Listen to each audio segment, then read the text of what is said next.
Hello and welcome to Coronacast episode 18. I think I really stopped counting and then never really picked up the counting again. So for all we know, this is episode 33. But based on the current numbering system, we are at episode 18. There's a bunch of people watching already.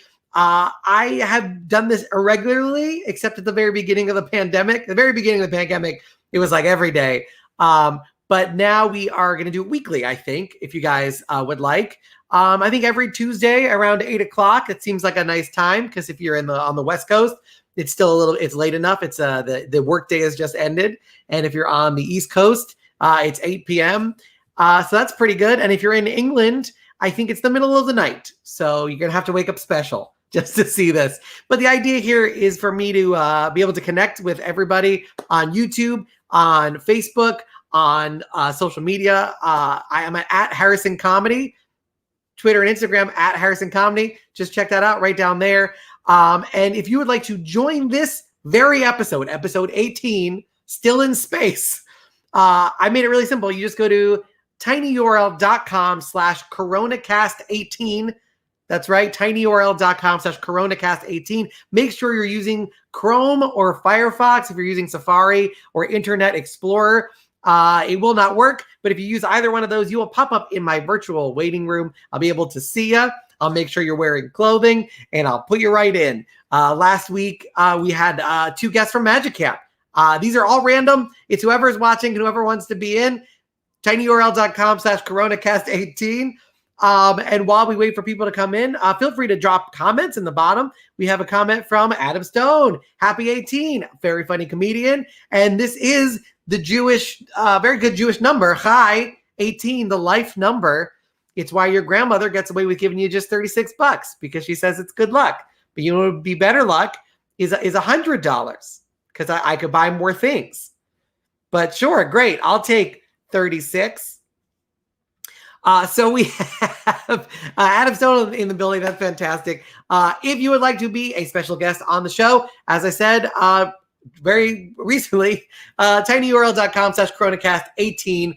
While we are waiting, comments are dropping in. It's Coronacast's 18th birthday. All of a sudden, Kevin Spacey is no longer interested. Yes, I've created a monster. No, Danny Breff is a very fun comedian who has been a surprise guest on this show before. And if you would like to be a surprise guest again, Danny, absolutely. You're more than welcome to be my co-pilot.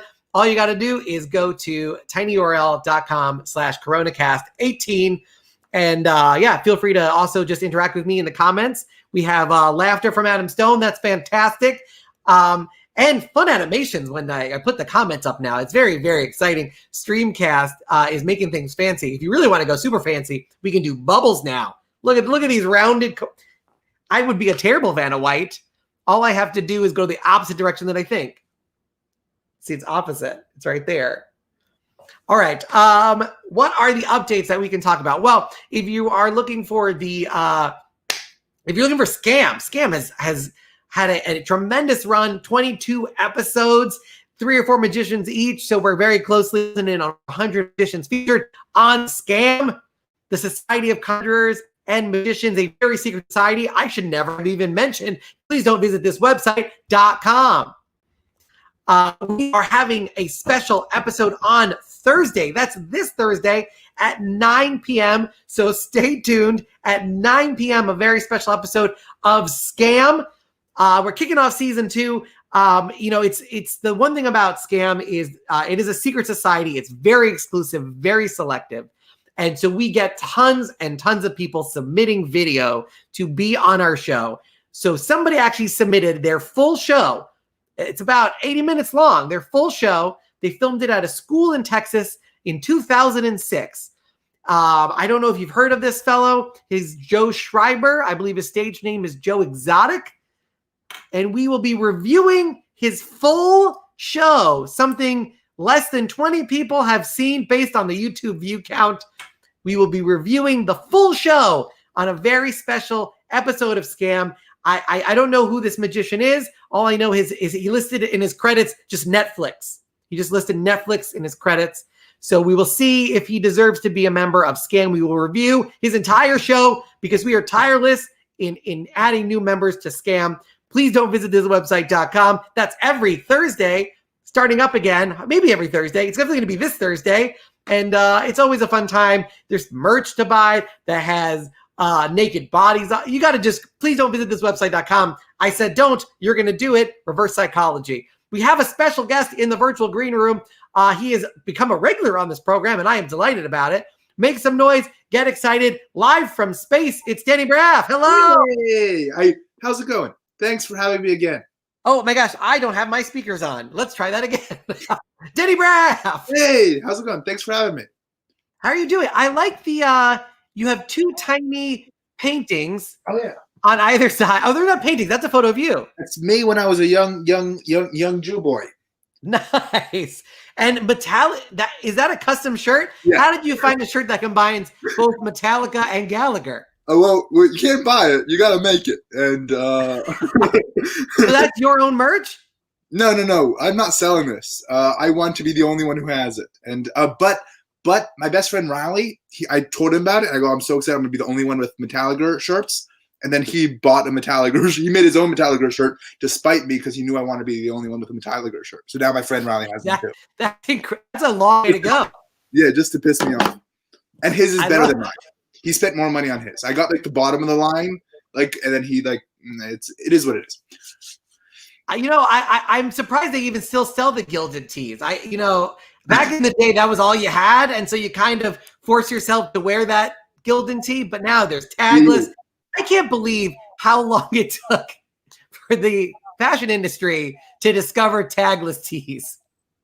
Well, yeah, I agree. But when I was a kid, I would cut it out with scissors, and every once in a while, you'd either leave it a little bit too much, which is even more uncomfortable than a full tag, or you would cut a hole in the back of the shirt.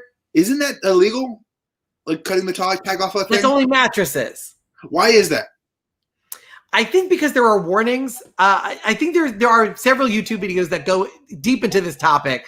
But yeah, you're not supposed to remove the tags because it includes safety information. Okay, well, with the Joe Exotic thing, his magic show, that I'm excited. I'm gonna watch that shit. That sounds. I am so excited. Did he do the underwear trick? But it was like the tiger print underwear. So here's the thing. The hardest thing about putting this production together for Thursday is resisting watching it. I've watched just enough to know that it will be entertaining. It is insane. When I first watched that with Tiger King and they were talking about his magic show, I sent off I made 10 tweets, like Joe Exotic's magic show tweets. They were all just like jokes about Joe Exotic's magic show that I've never seen it, and none of them. They were all so niche, and I also have 4 Twitter followers because I don't tweet ever. Literally, it's probably the most recent tweet I have because. But they were all so inside. Well, thankfully, it hasn't been a moment. Nothing happened in 2020. Yeah, exactly. So little happened that it just makes sense that if you stop at Tiger King and then say it can't get crazier than that. Exactly. I'm trying to see if I could find it because some of them were really good. If I remember, no, clearly not because they got no likes whatsoever, and it was it was the number one trending thing, and still people were like, "Oh, I'm good." I'm surprised they didn't. There were very few jokes about it being Tiger Queen. I think I'm glad about that. Yeah. Also, Siegfried and Roy were probably very angry because they were like, "We had the whole market on Crazy Tiger." Yeah, well, that's what I was also wondering. I want to know if they ever bought from him, and I was wondering if they kind of bribed their way out of being on the show. Oh God, I hope not. I really. That would be. There was even they even had a CGI cartoon show. Really? In which they were the voice of tigers. It didn't last very long. That's funny. I believe it's called Father of the Pride. That's funny. I was gonna say I don't know. It was.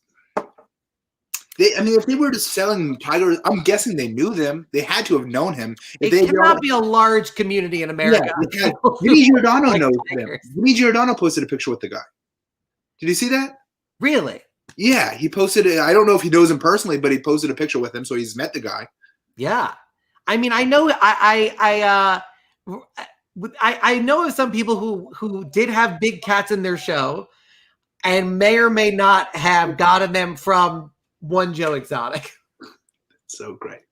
Yeah, because I mean, if you think about it, there can't be that many dealers, and I'm sure he was very easy to work with. You're Well, like, oh, what licenses do I need? And he's like, just send me the money. Well, Nate Bargatze had that bit way before Tiger King that he should have used that as a. I'm not. I mean, he's doing just fine. He doesn't need my career advice. But he had a bit about it being too easy to buy a tiger, and it was like a very funny bit about. And there was a piece on CNN or whatever, I don't know, some news thing years ago about Joe Exotic and the problems with tigers. This was way beforehand. And he made a bit about it. And then and it did okay. I think he did on TV a couple of times. But I thought he should have just, once this was the big thing, just posted all the clips 1,000 times and see if he could get it to go viral again. Yeah. I mean, it is weird once in a while when like you put a bit out and then you realize you're like 2 years ahead. Yeah. And that could sometimes be a little bit sad because I've definitely put bits out and then 2 years later, like there's some internet meme. I'm like, great. Now people are going to think that I did something based on a meme when I've been doing this in clubs for years. Yeah. Well, the bit was, he found out it's too easy to buy a tiger and people were always trying to, I thought it was going to be like a big process. No, it's like a couple of hours. You could leave and then come home in an hour and own a tiger. People are always like, oh, they want to get rid of guns. But no, I don't keep guns because if you get rid of guns, those are the people who are going to buy tigers. Right. And then they're going to be like, they're going to be like, no, you can have your gun back. He's like, no, I don't want, I want my tiger. My gun missed. My tiger never misses. Right. No, it's so weird to think that like, I wonder if he was on the road and someone was like, hey, there's this really crazy guy with a tiger zoo. We should just go during the day. There was what's the 22? It was a 2020 thing on this whole thing years ago. And it was about Joe Exotic and the problems with the tigers. And then that's what he wrote it based off of. Oh, so in a way, it is a Joe Exotic bit just way ahead of its time. Yeah, it was before Joe Exotic had the documentary. There was a 2020 on it. Oh, and Zach Ivins is in the house. Hello, he was a guest on last week's Coronacast. How's it going, man? He's doing. I think he's doing pretty well. We were talking to him last week. If you want to join, Zach, come on in. It'll be another Magic Camp reunion. We should just change the name of the show to the Magic Camp Coronacast. That's fine. But I hear you're going to Florida at the end of January? Yeah, I'm going to Florida and I'm going to come home and kill my parents. That's the plan. Oh, no, I thought you were going. You're not going with your parents. It's just you. No, but I'm not. When I come home, I'm going to quarantine for 2 weeks, not in the house with my family because I don't want to kill them. That's a good plan. Yeah, it is. But yeah, I'm going. I just have nothing, so I said screw it. And I know it's not the most responsible decision, and I'm going to be as safe as I can and wear my mask at all times. But I can't not do this. Yeah, just stay safe and. If it seems like a bad environment, it's just weird. Like I've been doing some shows on rooftops and it's incredible to me. Like I know that I'm a crazy person because stand-up is my life. So it makes sense that I want to do it, but it's amazing to find somebody on a roof who's willing to wear a mask, be 10 feet away from a comedian, 20 degrees on a roof, covered in a blanket with hand warmers. God bless everyone. I think that's a good sign because I think with music, people would go watch the Rolling Stones, no matter what weather, snow, what But comedy was never a thing where it was like, oh, I guess we'll go see comedy. But as comedy's getting bigger, people are willing to brace the cold for comedy. I think it's good. I think some of the difference though is if you're a diehard Rolling Stones fan, you'll watch it in the middle of a volcano because it's the Rolling Stones. But with comedy, it's rare. People are just. I don't think people see this comedy show. I don't think people are gonna. The top of the line music people will go to crazy extents to see them. Top of the line, I still don't think people are going. Maybe not an arena full of people are going to see Chris Rock in freezing cold. Maybe I'm wrong. Maybe now, but who knows? Yeah, I would love to see if that happened. Like if you said Paul McCartney is performing by the Hudson River tomorrow, the police would have to shut it down. It would be insane. Of course. But if Chris Rock is like, I want to work out some material at this park, I don't know if it's the same reaction. Yeah, but that's because the top of the whatever music acts are bigger than the comics. Yeah, it's always weird. They always say that comedians want to be rock stars and rock stars want to be comedians, but I think it's a lot more in one direction. Like, wouldn't it be nice to think that if you wrote a really good joke, then you could just ride it out for 30 years? the way like Billy Joel definitely writes new music. He's very talented. But But like once he wrote Piano Man, he was set. But also, if Billy Joel plays some of that new music at a concert, people will get up and go. They go. Yeah, they're like, play the old stuff. Whereas at a comedy show, you can't be like, hey, remember that joke they like? I'm doing it again. When Billy Joel plays a new song, that's called pee break. That's what it is. Right. Exactly. Do you know about Eddie Izzard got sued? Because he would do a tour where he would start with the old tour, and then basically by the end of the tour have a new hour that he would film and release. But if you saw him in different cities and you timed it incorrectly, you would see two very similar shows. Because if you saw the end of one tour and the beginning of the next tour, you hadn't finished replacing all of the material. And so he got sued. Why doesn't Jerry Seinfeld get sued? He's been doing the same. Well, this was England, so the laws are weirder. But basically, he got sued because the lawsuit claimed that Eddie Izzard was advertising a brand new show, and he could show that it wasn't a brand new show, that he saw essentially the same material he saw in the last tour. And that's why Eddie Izzard started working out like in America and stuff. He had to change his entire sort of plan. And Eddie Izzard has a documentary about it where he addresses it, and it's fascinating. That's crazy. Yeah. Oh, we're getting send the link to join again. Absolutely. That link, if you'd like to join this show, be one of the surprise guests, you just go to Coronacast 18, tinyurl.com/Coronacast18. I always say this is going to be a short show. It ends up being 4 hours, but we're going to try to keep it to 8:30, 8:45. So if you'd like to be a guest, make sure you do it soon. We're with Danny Braff, who is on Instagram and on Twitter at Danny Braff. He is doing shows both live and virtual. So make sure you follow him at Danny Braff. Great comic, great show producer as well now. What lessons have you learned? There's no way any of us could have expected it, but like where you are in your career, like the pandemic hit at a weird point. Do you think it was like the worst point, or do you feel lucky that it happened early? Like how do you feel about it? Well, I think I'm a little bit lucky because I'm still new, but I was also 4 years in, so I kind of already knew people and a little bit, so it's like if you had just started, like just less than a year in, your comedy's done. But I was for you, but I still had some things that I was able to make my own opportunities and whatnot. But I did. We mentioned this. I mentioned this last time. I did better during the pandemic than I was doing pre-pandemic, just because I made my own opportunities. Yeah, it feels like the people on the tails got hurt the most. So the people who just started got screwed because you have to get in front of live audience, at least at the beginning, just to learn how to do stand-up. And the people who are selling out arenas also screwed because there's no way that's all this money that they could be making and all this touring they could be doing that they're just never going to get back. The only thing that's hard for me is now they're like, I have no open mics. Like before, yeah. I would have open mics to work out stuff, and then I would do it and now I do it on the shows. And now I'm writing more than ever and have no open mics. I'm just doing it on shows. And so it's like I'm doing bits for the first time on a show where people paid $30 to see me. Yeah, but there's no other choice. Yeah. It is weird. I feel like there used to be in my head sort of like a scale where like, if you're doing a set on a Saturday night at the Comedy Cellar, you're like, I'm doing my A material. I'm going to knock this one out of the park. And then you may be doing a show on a Tuesday at a bar. There's 4 people in the audience. You're like, okay, I could test some more new material here.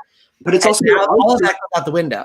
There are some open mics, but I really haven't been doing them just because, I don't know, it feels more dangerous because there's 1,000 comics. There's more comics. Oh, the idea of doing a live open mic sounds insane. It's like there's no, like, I did 2. Wow. COVID. And it's just not worth it. There's more like I would want to go up first. Right. Like and you can't maybe making demands at open mics. It's also one of those things too of like how much you're willing to, because it's always going to be a risk to do a live show, even with every safety precaution in place. Yeah. There's no way to make it 100% safe. But like, it's one thing to risk it, one thing to be in as safe as you can make it and risk it to do a real show. It's another thing to be in an even less safe environment for 3 minutes in front of a bunch of other comics. Yeah.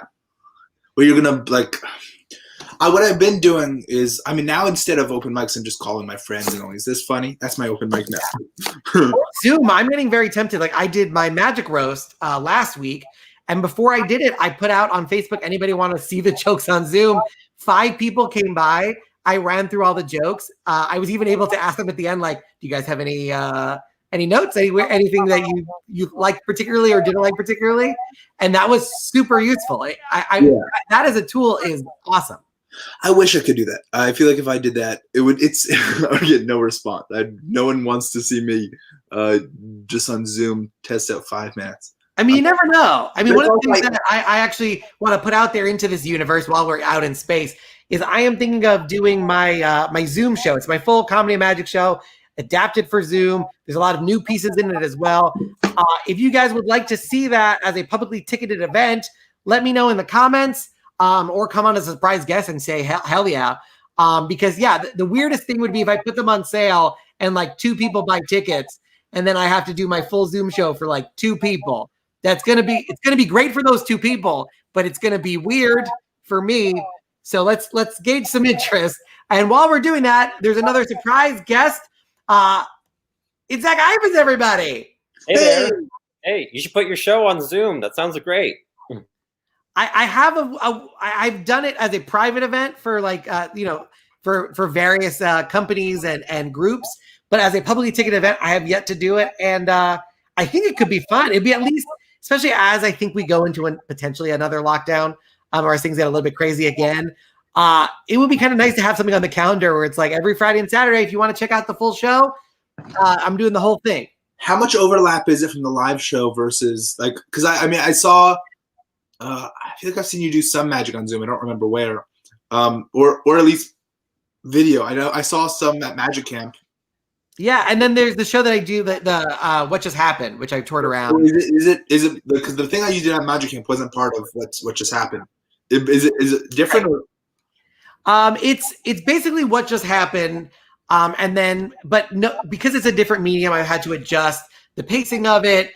Some of the methods had to be completely redone from scratch because this gives you new methods, but it also takes away a lot of methods. And also it feels like, yeah, and there's also just a lot more of me. Like, I feel like a one-man band when I'm doing my show because it really is just me. So I'm like cutting from cameras. I'm like bringing in audience members. There's 2 sets of keyboards, 2 mice. I might as well play the harmonica and have like a drum strapped to my back. But yeah, it's as much as I can adapt, and then also coming up with new stuff that like makes sense in this crazy new medium. What was really when I went to one of the times I went to see What's Just Happened at the Comedy Cellar, but my friend who's now there was the photographer there. He's the guy with the big beard that you did the FU trick for. Yes. And then you're using the picture in all your promo shit. And yes. He shaved that beard. And I thought it would be I was trying to convince him. I think he came to see you at Verve when I had you at Verve. And I thought it would be he kept the beard. He just like in a bag. He has his beard in a bag. And I thought it was a huge beard. I thought it'd be funny for him to tape the picture that you use to promote the show and while holding his beard and give you the beard. I would have loved that. I'm always about that stuff. I actually have that photo. I will put it up. It's one of my favorite photos because it's nice when you can really capture just a moment. I feel like a lot of like still photographs from shows, you don't necessarily get the full feeling of the show. And this one is great because if you've seen the show, you know exactly what he's reacting to. If you haven't seen the show, you're like, what could he be reacting to? So that's this photo over here. There it is. But what he ended up doing, we ended up changing the idea. No offense.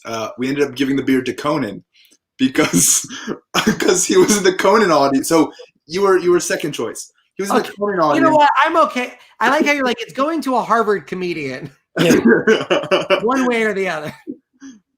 He went to a Conan taping, and Conan made a joke about his beard and whatnot. And then we went to another Conan taping, and we gave the picture from the other taping, and then gave him the beard. Zach, have you ever considered giving someone your beard? I have not. I don't. I get to a point where it grows out, and then I like hate how heavy it feels, and then I like shave it. Eventually, I'll post-COVID, once I can not have to wear masks all the time, maybe I'll grow it out again. Since I decided to have a beard, I've only shaved it once, and it was traumatic. Oh yeah. I was so used to seeing my face with a beard that I didn't recognize myself in the mirror, and that was a weird feeling.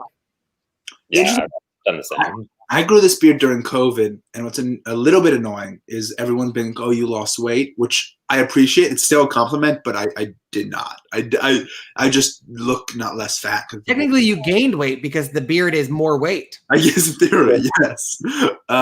It's like one of those riddles of what can you add to a bucket to make it lighter, and the answer is not whole. It's a beard. If you draw a beard on that bucket, it will appear lighter. It's fun. The answer to that riddle. Zach, how have you been since I think I saw you last week? Yeah, it was last week. Yeah. It's been Time good. doesn't exist anymore. No. It was both last week and 4 decades ago. New year, new show, That's right. How did you celebrate your New Year's? Anything fun? Yeah, I was home. It was great. Spent time with my wife. It was a good time. Amazing. And Danny, I think you were at this dress factory, I want to say? No, the dojo in Morris Plains. I did a spot with Voss, which was fun.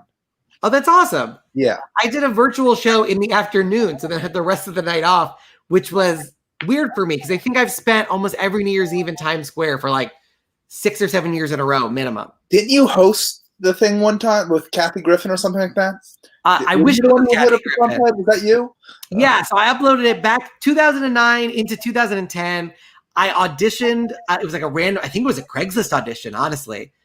And it was the actual people, the actual corporation that owns the ball, the Times Square Alliance. They're in charge of sort of all the businesses in Times Square. So it's their ball, it's their event, and they decided to have their own broadcast. And they have as much access as you could possibly have because it's their ball, it's their rules. So it was me, somebody who's now a news anchor in, I believe, Houston, Texas. Another lady who is the host, Tiffany Smith, who's the host of all the DC virtual events, also played Meghan Markle in the Lifetime original film about Meghan Markle and Prince Harry. And a lady named Lindsay was also great. So we all did this crazy thing. We're in the middle of Times Square hosting it. Nobody told me that when I was in the crowd, it was so loud, I was screaming so that they could hear me. Nobody told me either to move the microphone farther away or to just talk. And even though nobody can hear you, the people at home will appreciate it. So I screamed my way through like 5 hours of broadcast. And then the next year, they had me do stand-up on the broadcast. So I was just doing stand-up in the Hard Rock. An upgrade or a downgrade? Because I feel like I'd rather do stand-up, but it's technically probably pays less, right? It was less. It was the money. I think the money was probably the same. But I wouldn't have minded hosting because I loved being part of the entire broadcast. With that, you just you have your like 5 to 10 minutes of you doing your stand-up and then you're done. But that did mean, so the first time I ever did it was the first time I was ever in Times Square on New Year's Eve. So I always had said, I'm not doing it. I'm not going to Times Square unless I have a VIP badge. That was my rule. Unless I'm hosting a TV show, I'm not going to be in Times Square. And then the next year I got hired to host the ball drop. Yeah. And the original plan was for all of the hosts to be on the Hard Rock marquee, which is right underneath the ball. I say that same thing about Chili's. I'm not going to Chili's unless I have a like if you hire me for a commercial, I will eat all of the Chili's. But until then, no Chili's. So I host my last spot, which is in the middle of Times Square near like the Red Steps, which is blocks and blocks away from the Hard Rock Cafe. But everybody's in these pens. So if you want to watch it as just a regular person, you're in this metal pen for like 6 hours. You got to like pee in a bottle.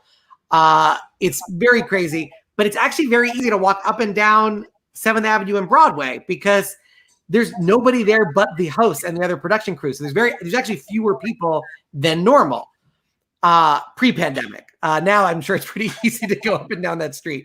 But I just assumed, cool, we'll be able to make a mad dash from the Red Steps to the marquee. We'll all be able to join the big ball drop together. About 15 minutes before the ball dropped, they unleashed those pens.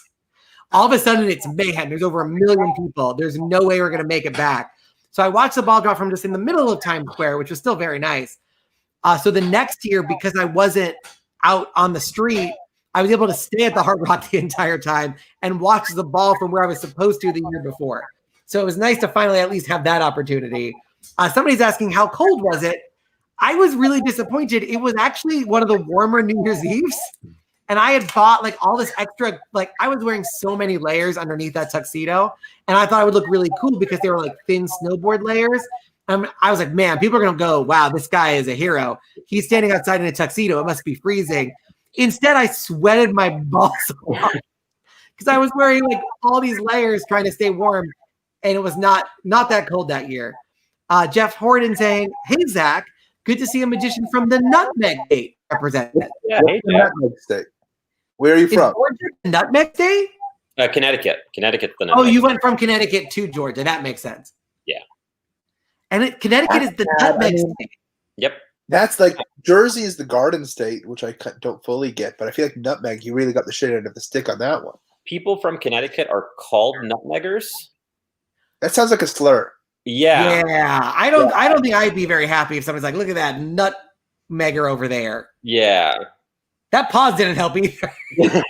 You're like, I'm not a Jew. What? Nutmegger? What?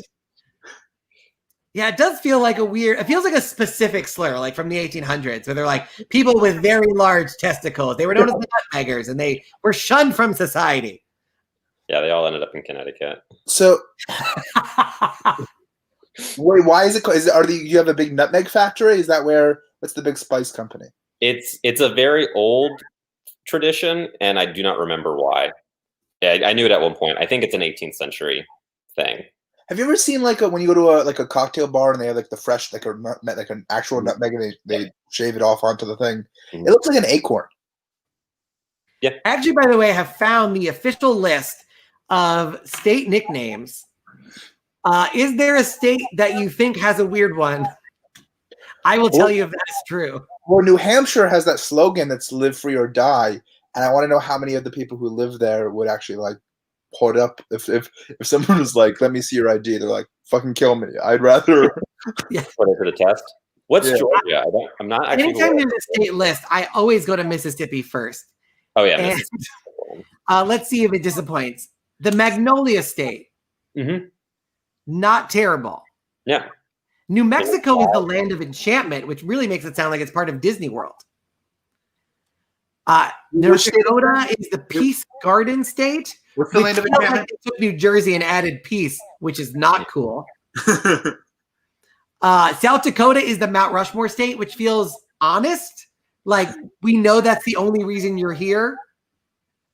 We're the Mount Rushmore State. It's how you remember which Dakota is which. Because North Dakota has 3 of them: Peace Garden, the Sioux State, and the Flickertail State. And who could forget that Virginia is the mother of presidents? Which feels weird on a lot of levels. First of all, even if you had the most presidents from your state, you know there are more presidents every 4 to 8 years, right?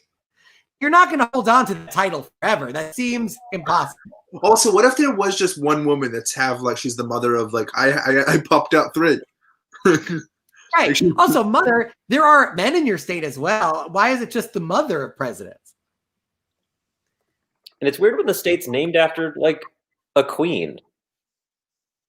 You know? Right. That's true. The mother of England. Yeah. They're known as the mother of presidents because, as this page loads slowly, what if I was just a genius and I just knew all these off the top of my head? I mean, I also think people are just getting dumber because why memorize things when you could just Google it again? But evidently, this is like a slideshow. Don't they know that Flash ended last year? It's no longer acceptable. Why did they get rid of Flash? I know they just like a couple of days ago, but I don't imagine it sexually harassed the other programs. I imagine it would put a lot of pressure on the other programs in a way that was inappropriate. I cancel Flash. Exactly. They was on a Zoom call. Didn't go well for Flash. They had 8 presidents, which again, there's been 45. 8 out of 45 isn't even that impressive. You know what's interesting? You know, in the Capitol buildings of states, the dome, if the dome of the Capitol building is painted gold or has a gold trim on it, that means they had a president in that state. But I also, and that is a fact I learned recently, like New Jersey, and whatever, the Capitol has a gold top, the Capitol building. But I also want to know, are they changing it? If it seems like a waste of money at this point. If there's no president from Nebraska and then they get one, are they actually going to change it at this point? Well, Nebraska is the beef state. They're the Cornhusker state, which makes sense, but beef state, which just sounds like what bodybuilders say when they reach like peak level. Like, oh, I'm in beef state right now. It sounds like they got sponsored by Tyson. Yeah, how's your training going? I mean, I've been doing the steroids for quite a while. I've been getting serious gains. I think I'm about to reach beef state. And North Dakota's guys, whoever tuned in, is this what they expected? Coronacast always goes in a weird direction. Could we have predicted that it was going to just talk about state slogans? Perhaps not. But who didn't want to know that Arkansas is just natural state? I want to be in a natural state. I think that just feels like a misuse of the state. What's Texas?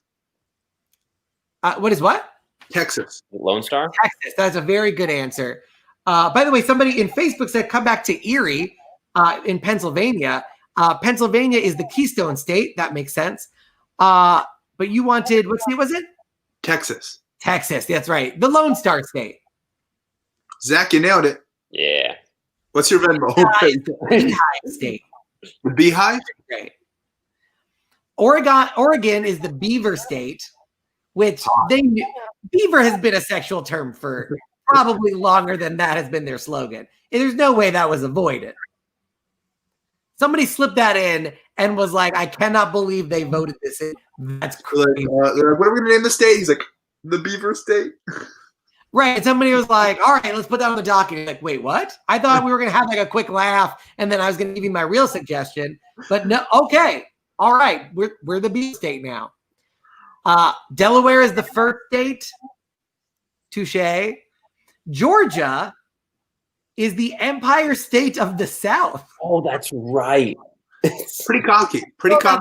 Georgia is just New York, but South. That's a bold stance. They just looked at New York. They said, what's New York? We said, we're the Empire State. They're like, fuck it. Empire State of the South. And in terms of sexual, the most sexual might have to go to Alabama, which is the Yellow Hammer State. Ooh. Yeah, that's not more sexual than Beaver. Fair. Depends on how you use it, I guess. By the way, Iowa is the corn state. Nebraska is the corn husker state. But Missouri, I think, probably wins all of it. It's the show me state. Who let that happen? There is no version of show me state that is positive. I'm so sorry, Missouri. I just Googled show me state, which immediately sends you to Missouri's official website. And is Minnesota the put it in state? I believe in the show me state, everybody's in the natural state. They're just real aggro about it. It's popularly ascribed to a speech by Congressman Willard Van Diver, also a little bit sexual, in 1899, who said, I come from a state that raises corn and cotton, cockleburs and Democrats.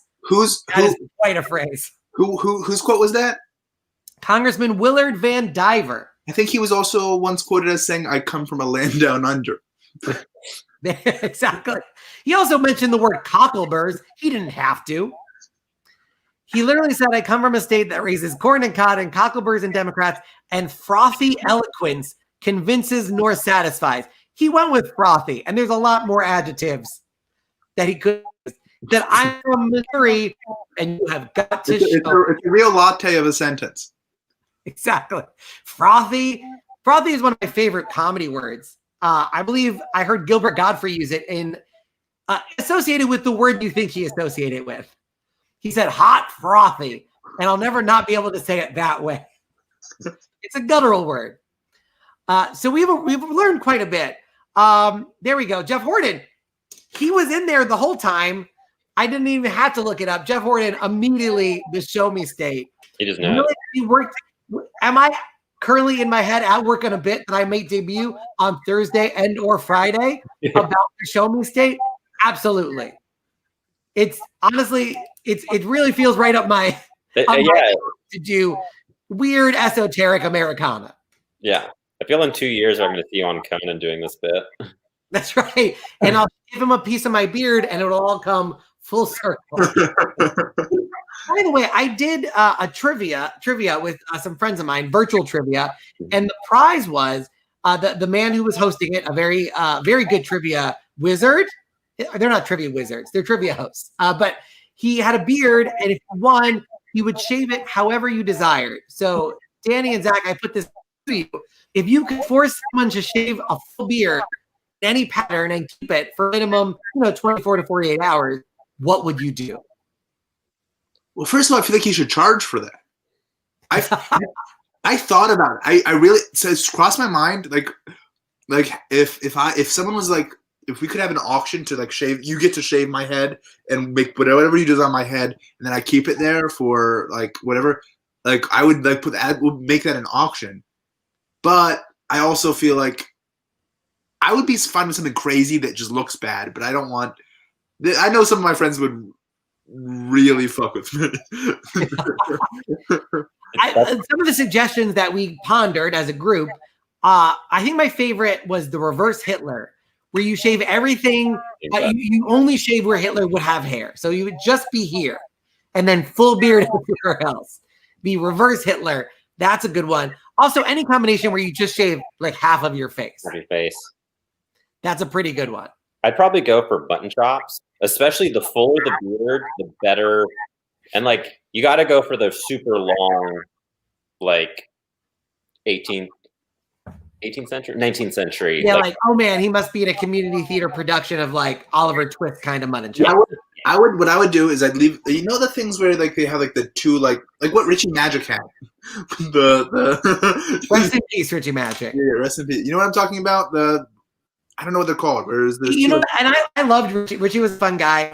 I remember, I think when he died, somebody had posted his like Ripley's Believe It or Not, where he had this thing about doing a lot of stuff with cigarettes. Yeah, and it's never good when you don't need an obituary. When you're just like, that could not have been long term health. So when I was like very young, he was my first time ever at Untitled Magic.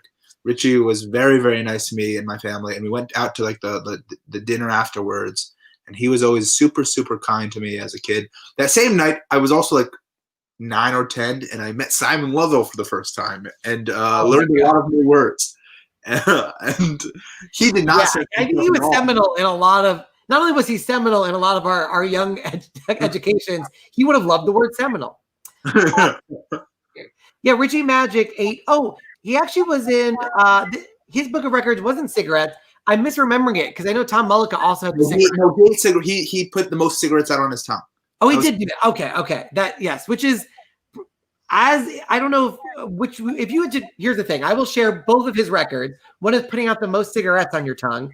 The other is this record, which I'm about to share. And then your job is to tell me if you were forced to do one, which one would you do? Because the other record is 861 crickets in just 60 seconds. Well, I've eaten a cricket. How many cigarettes? That's a good question. I don't know how many cigarettes, but I'm imagining at least 61, let's say. Here is the depiction. I've actually eaten crickets before, so I would definitely go with the crickets. I've eaten a lot of weird things. I've eaten crickets before, too. I've never eaten live crickets. Oh, they were live? Oh, were they live? If they're dead, they were definitely dead by the time he was done with them. I think they were not alive, I want to say. I feel like 61 crickets is doable. Does it feel doable? I would fail. I don't think I could do it that fast. In elementary school, I went to Barley Sheaf Elementary School, and I'm saying their names because they probably shouldn't have done this. They had a presentation. I remember they had a presentation where they had like this guy come in, and he just had crickets, and they were like flavored, like they had ranch cricket, and like barbecue crickets, and they just fed crickets to the kids, and be like, "Yeah, look, you can eat crickets." And by the way, the ranch is the grossest part about that. I would rather eat a regular cricket than a ranch covered cricket. It wasn't. It was like a ranch powder on it. I guess it was like edible and whatever. But the problem was we were all like kids. And I think they were trying to like, so then I was just like, oh, you can just eat crickets. So then I was like 5 or 6 or something. And I would go to summer camp and I'm like, hey guys, you can eat crickets. And then I would just start to impress my friends. I just started eating bugs because they taught me in school that I could eat bugs. But those were like bugs that were meant to be eaten, and I was just digging up bugs to impress my friends as like a 5-year-old, 6-year-old child. And then I got in trouble, and I was like, "Oh, look, that was different." By the way, like as adults looking back, I don't envy the counselor. I mean, what a fun story it would have been for the counselor when he went back to his meeting of other counselors. Like, did you see what I had to intervene on? This kid has been spending days. None of you have. He's been eating every bug in sight. I had to tell him no. What have we been doing?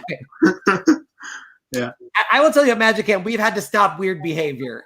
Never have I had to stop marathon bug eating. But Danny knew how to hide it by then. You got caught. Yeah. That was The problem would be the kid would go, you know what, the bug eating is in my act, and I have to be like, okay, you know what? Where's the art then? Who am I? Who am I to tell you what is and isn't art? There's going to be some kid, I hope, who watches this, who at next Magic Camp for the competition eats a shit ton of bugs, and I will be very proud. Writing notes. Ben Coleman, the hardest part of the record is to catch them.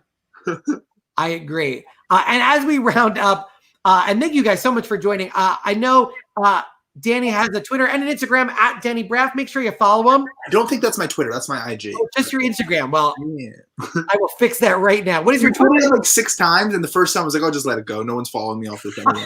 and then you kept pulling it up, and I was like, "Maybe I'll say something." We gotta like. There's an underscore. Yeah, that's fine. But I don't tweet enough anyway. So IG. It works. Well, if you want to go, if you look up who is Danny Braff then on Twitter, is there another Danny Braff? I don't know. Maybe. Is there? Yeah, I'm guessing because I got the underscore. I would have gone with the normal one. You not know who the other Danny Braffs are? Well, I one time went to follow all the other Danny Braffs on Facebook, and there was like 1 or 2. You might have caused a crisis. If he doesn't know how many Danny Braffs there are out there, all of a sudden he gets followed by Danny Braff, and he's like, am I following myself? Is this?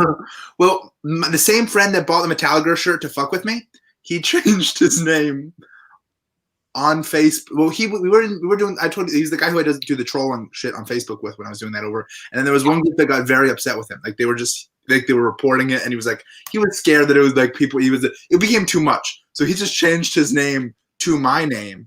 So his name is now Daniel Braff because like all our friends, if he DMs someone, goes, hey, it's Riley, and then their name's Danny Braff, everyone knows we're like best friends. So but then he was planning on changing it back, but Facebook has a rule that like if you change your name, you can't change it again for 100 days. So now his name's now on Facebook. Mine is Daniel Braff for like another 45 days. Did he change his profile picture, or is it just No, the name? It's still him. I can tell you when I was 14, I really wanted HarrisonMagic.com, and this other magician, Harrison Carroll, who's evidently like a great trade show like corporate magician, he had Harrison Magic, but then one day he forgot to renew it, and I had like a notice set. So I swooped in and I grabbed Harrison Magic. So he became Harrison Dash Magic, which is what I had previously owned, but let lapse because so we traded. And at the time I felt victorious. Like, wow, I have won the But now you're like, I'm addicted. fully mine. But looking back, I was just some 14-year-old kid. He was a professional magician whose livelihood was dependent on doing magic. I should have let him have it. So if Harrison Carroll is watching, I am so sorry, but I still have Harrison Magic, and I'm going to hold on to it probably for the rest of my life. I also own Harrison Common as a result. You also have This Is My Website or something like that? Please don't visit this website.com. That is a real website. May or may not be for the Society of Conjurers and Magician. Please don't visit this website.com. I also own maybe Comedy Central will book me if this is my website.com. I do own that. I want a Netflix special.com. I own that. I also own I want a Netflix special, but Amazon or Hulu is good too.com. So I own a bunch of weird ones. Also, if you put the wrong thing, like harrisongreenbaum.org, my website will make fun of you and then redirect you to harrisongreenbaum.com. So there, harrisongreenbaum.org.net, .info. My website will make fun of you for that mistake. That's funny. Yeah, it's something that took a long time. You are the king of website comedy. 2 people have ever accessed it. Do you have a list of people who go to do you know how many track clicks each of these get? I haven't checked it in a very long time. You can try to see the overall traffic. It's very low. Most people know to go to .com. Yeah. So if you do go to .info, you're asking for it. Well, this has been we managed to keep it under an hour. It's a record here. Is there anything you'd like to plug, Zach, while we have you? I have nothing to plug. I think last time you plugged Variety Fantastique on Facebook or Instagram. Someday when live shows happen again in Atlanta, we'll do some more variety shows. So Variety Fantastique in early 2024. It's going to be great. It's going to be fantastic. Can I plug something? How excited are you to be in? I might get a little verklempt the first time I get to perform at a room like the Cellar with a full audience indoors. I think it's going to be emotional. Oh yeah, That's absolutely. so cool. When do you think? I don't want to start a new topic. No, it's okay. When do you think that's realistically going to be able to happen? I think the best estimate. I did the virtual show for the Comedy Studio, one of my favorite clubs ever. Make sure you go to thecomedystudio.com. They're fantastic. They're about to roll out a ton of new great stuff. They have great merch as well, which is a great way to support a club that absolutely deserves your support. Rick, the owner of that, said, but if they lose the website, you'll pick it up before they're able to get it. And I own comedystudio.com, and we're going to trade. He said he suspected September 2021 if he had to make a guess. I think that feels right. Yeah. September 2021, you're saying? Not like just back as it used to be, but like a socially distant, like limited seating capacity, people wearing masks type scenario. I'm going based on what Broadway said. There was like I forget what date they said Broadway is off to, but when they said whatever that was, that made me go, oh, we're done for a long time. What is Broadway's date? I forget what it was, but it was a long time. It was. I mean, I hope that comedy clubs open before Broadway, only because Broadway is 1,000 seats. Yeah. By definition, a Broadway house has to be, I think, at least 1,000 seats. Whereas if you're a comedy club and you're small, it's probably a lot easier to keep it safer. Yeah. It's automatically limiting the number of people that can be there. So I hope we beat Broadway by at least a little bit. Yeah. And what a weird world that will be, is if the only live theater is small clubs and Broadway there'll be a weird moment where you're not really competing with Broadway. It would be weird if Broadway started doing like rooftop shows and shit. Yeah. I don't know. They could do a drive. There's somebody, I think I saw a Facebook ad for like drive-in Phantom of the Opera, which sounds good. Maybe you swing the chandelier over the cars.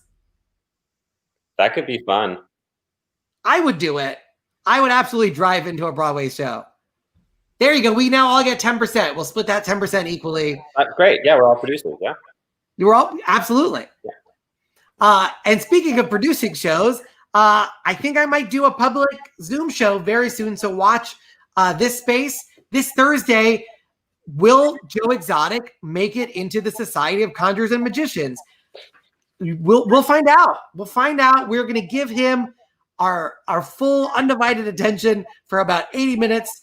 You please watch along with us. Let us know your thoughts as well. We will take it into consideration. If you could get him for Who Books That, but you had to just interview him as a magician. Like, you're not allowed to mention Tiger King. You just ask his opinion on magic. And 100% I would do it.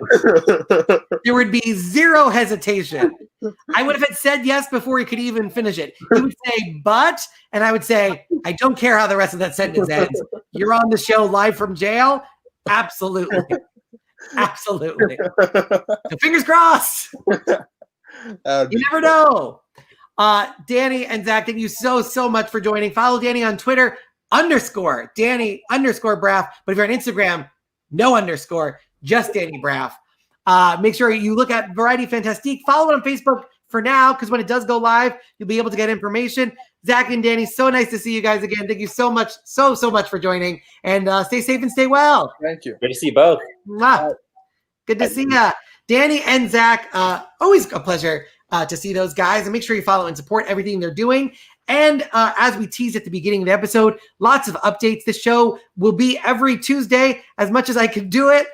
So stay tuned to this space. But my book is coming out 2021 from Vanishing Ink. It's called You Are All Terrible, the book. Pre-orders will launch as soon as the book is either close to or finished with production. So I will let you know when that happens. I'm very excited about it. I've been working basically this whole pandemic on it. There's another big project coming. I don't know if it will come out before or after the book. It is not a book. It did involve writing. And that's all I will say. I'll leave that one as a tease. There's a second big project that has not been announced for 2021. Scam is this Thursday. Please don't visit this website.com. That's Thursday. It's usually every Thursday at 8 p.m., but I believe it will be 9 p.m. And also next Wednesday, we're going to kick back up with Who Books That, 7 p.m.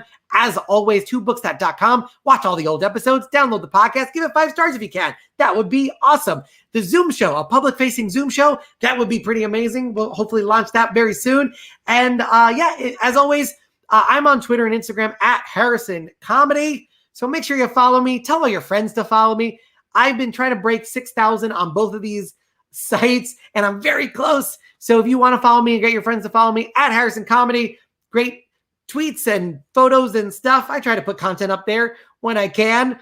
At Harrison Comedy. Obviously, you can follow me at just harrisongreenbaum.com. That has all my shows.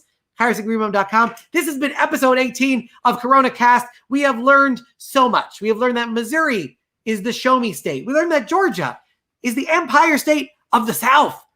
Didn't know you could even do that, but they did it. We learned a lot about states. We learned about eating bugs. Not a great way to make friends or make your counselors at camp happy. We learned, what else did we learn? We learned that the opera as a drive-in is a potentially commercial idea. We've learned a lot, and that's all you can really ask. Thank you guys so much for watching this. This has been Coronacast, episode 18. We just hit the hour mark. Can't believe we did it. You guys are the best. Mwah, mwah, mwah. I'll see you on Thursday for our very special scam episode. You won't want to miss it. It'll be available on my Facebook and YouTube as well as at Scam. Please don't visit this website.com.